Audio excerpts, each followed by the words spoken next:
నేను ఇక్కడే ఉంటాను. ఎప్పుడు? అమెరికాలోనే ఉంటాను. నేను ఇండియాకి వెళ్ళను. ఎప్పుడు? ఇండియాకి వెళ్ళిన పెళ్ళైన తర్వాత నేను ఇక్కడే ఉంటాను.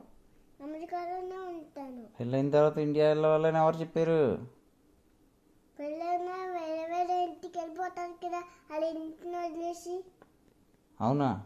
మీకు ఎలా తెలుస్తుంది? నాకు తెలుసు. తెలుసండి ఎలాగే? అందరూ అలాగే చేస్తారు, నాకు ముందే తెలుసు. ఎలా చేస్తారు? పెళ్లి చేసుకుని పెళ్లి చేసుకొని పాత ఇంటి నుంచి వేరే ఇంటికి వెళ్ళిపోతారు. పాత ఇల్లు అంటే పాత ఇంట్లో ఎవరు ఉంటారు? పాత ఇంట్లో ఎవరు ఉంటారో వాళ్ళే పెళ్లి చేసుకుని వెళ్ళిపోతారు వేరే. అదేనే పాత ఇంట్లో ఇప్పుడు నువ్వు ఉన్నావు. నువ్వు పాత ఇంట్లో ఈ ఇంట్లో ఎవరితో ఉంటున్నావు? మా అమ్మ నాన్నతో. ఎవరితోటి? అమ్మ నాన్నతో. అమ్మా నాన్నలతో ఉంటున్నావు. అయితే పెళ్లి చేసుకున్న తర్వాత ఏం చేస్తావు? వేరే ఇంటికి వెళ్ళిపోతున్నా. వేరే ఇంటికి ఎవరితో వెళ్ళిపోతావు? మా భర్తతో. మీ భర్తతో వెళ్ళిపోతావా? అయినా మా నాన్న వెళ్ళాలన్నా నాకు టికెట్ కావాలి కదా. టికెట్ అలా చేయడం తెలియదు అనుకుని నేను ఇక్కడ ఉండిపోతాను. ఎవరి దగ్గర ఉండిపోతావు? ఇక్కడ ఇక్కడే ఎవరి దగ్గర ఉండిపోతావు? మా భర్త దగ్గర. మీ భర్త మా ముగ్గురు నేను ఇక్కడ ఉంటాం. మీ ముగ్గురు అలాగే నాకు అర్థం కాదు. నీకు డబ్బులు ఇస్తాకే నాన్న సరిపోతలేదు.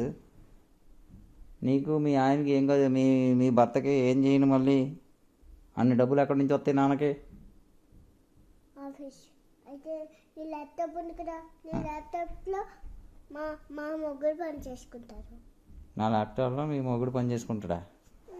నేను మా ముగ్గురు మా అమ్మ ల్యాప్టాప్లో నేను పని చేసుకుంటా. మీ అమ్మ ల్యాప్టాపా? మీ అమ్మ ల్యాప్టాపా?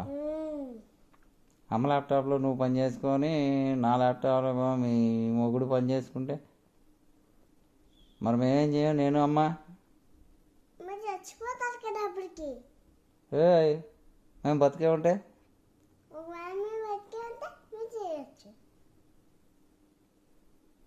అప్పుడు మళ్ళీ నీకు మీ భర్తకి నేను అన్నం పెట్టాలి అంతేనా? నేను అవి కోడలాగా ఉంటాను కదా. కోడలా? నాకు కాదు కోడలు. మీ ఆయన వాళ్ళ అమ్మ నాన్నకి, అంటే మీ అత్తగారికి మా అమ్మగారికి. ఓకే. మా అత్తగారు మా అమ్మ